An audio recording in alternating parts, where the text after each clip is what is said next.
하늘곤양을 그리워하는 나그네 회중입니다. 오늘 말씀의 주제는 7,000명의 남은 무리들에 대해서 로마서 24번째 보충입니다. 본문 말씀은 로마서 11장 1절에서 4절입니다. 그러므로 내가 말하노니 하나님이 자기 백성을 버리셨느뇨? 그럴 수 없느니라. 나도 이스라엘인이요 아브라함의 씨에서 난 자요 베냐민 지파라. 하나님이 그 미리 아신 자기 백성을 버리지 아니하셨나니 너희가 성경이 엘리야를 가리켜 말한 것을 알지 못하느냐.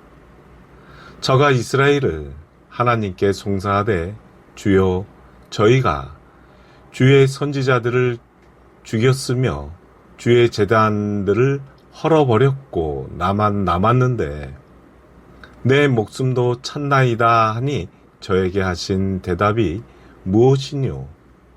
내가 나를 위하여 바알에게 무릎 꿇지 아니한 사람 7천을 남겨두었다 하셨으니 라고 했습니다.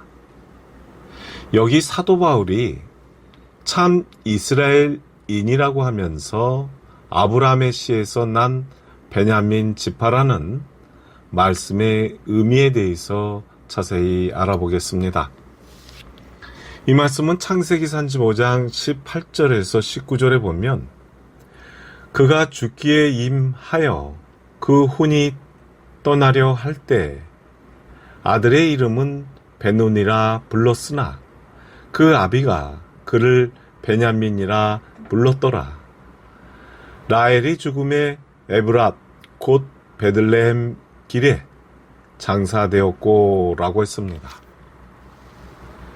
이 말씀 사건을 보면 하나님께서 야곱에게 베델로 올라가 제단을 쌓으라 해서 야곱은 예수의 낯을 피해 도망할 때 베델에 나타나셨던 하나님께서 또 축복을 재확인해 주셨으니 다시 나그네 생활을 시작할 때 라헬이 잉태해서 낳을 때가 되어 임산의 고통이 심해 난산이라고 하였으니 그 고통으로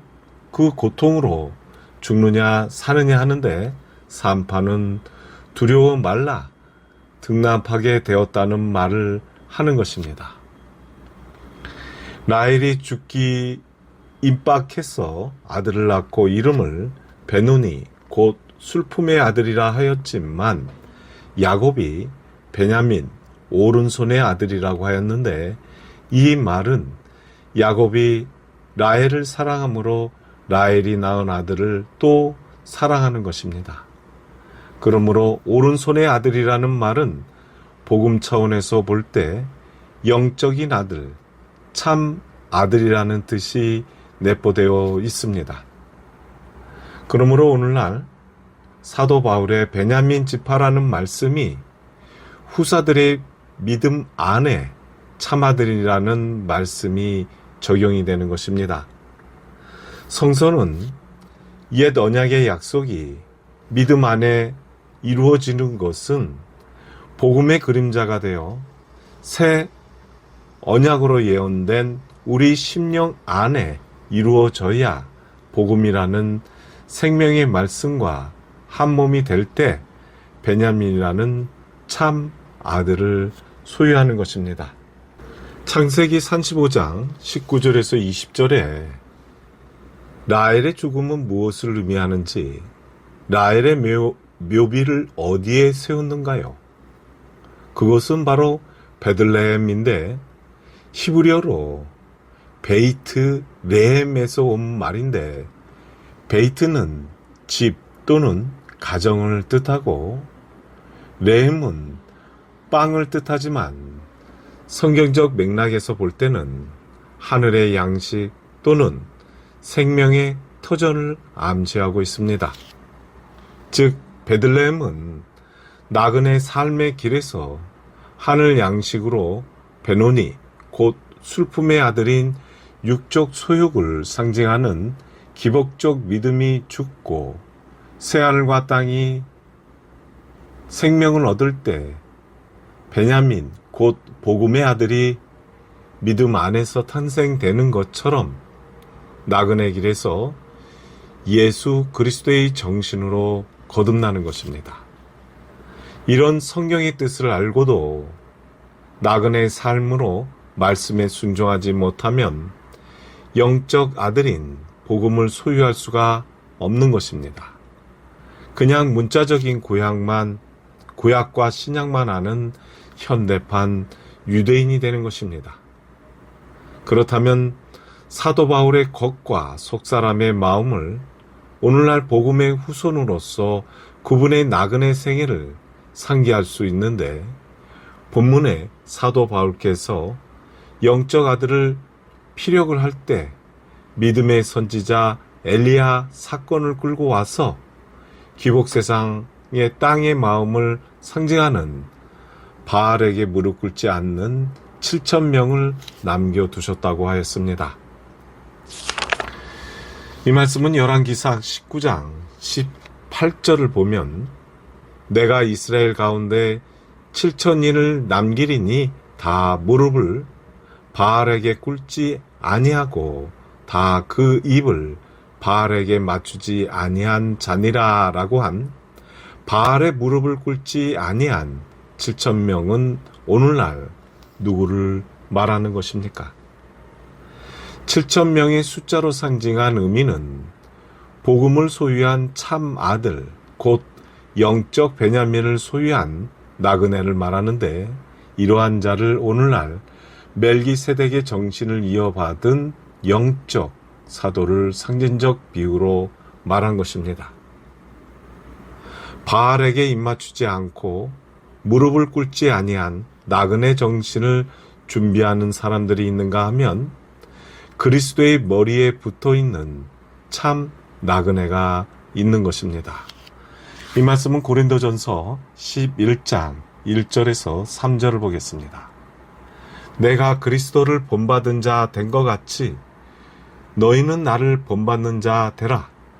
너희가 모든 일에 나를 기억하고 또 내가 너희에게 전하여 준 대로 그 유전을 너희가 지킴으로 너희를 칭찬하노라.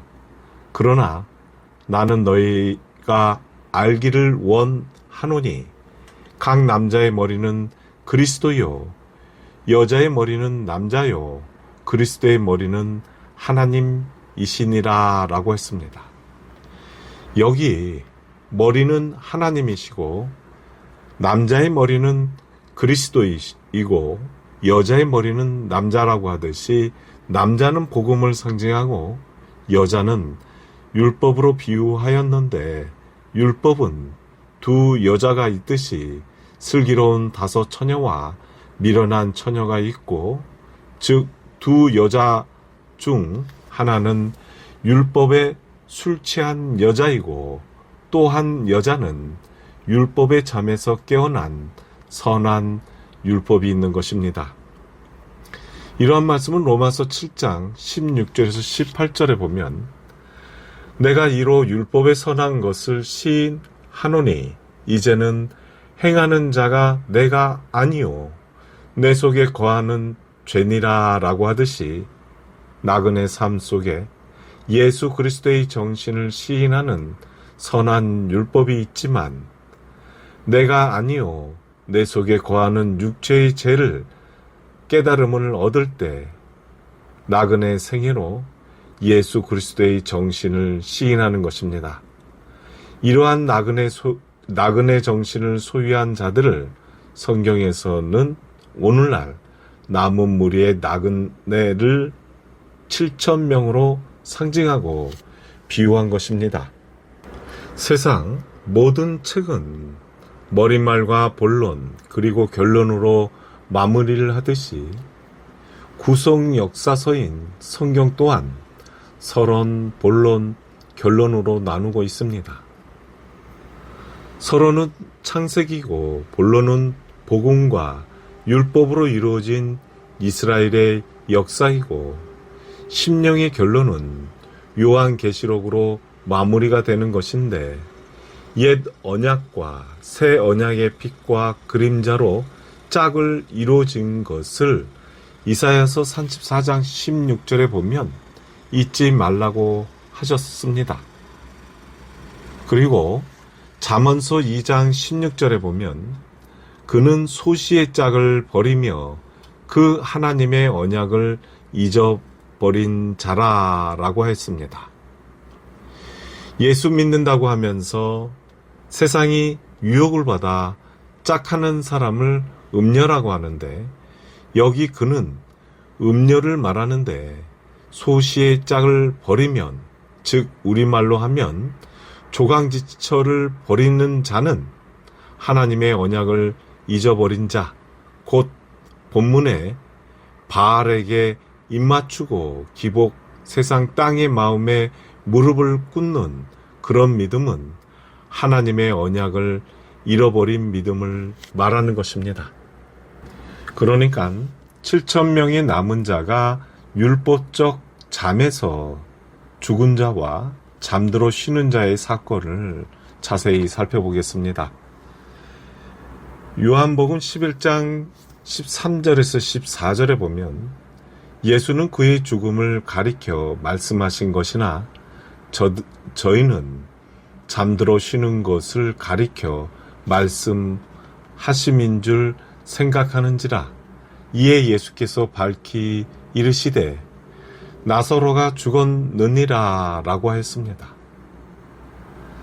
제자들은 나사로가 잠들어 쉬는 것으로 알고 있고 예수께서는 나사로가 죽었다고 하였는데 제자들이 이해를 못하니까 예수께서 예전 믿음이 죽은 것을 잠들었다고 한 것은 다시 부활할 것이기 때문에 말하는 것입니다.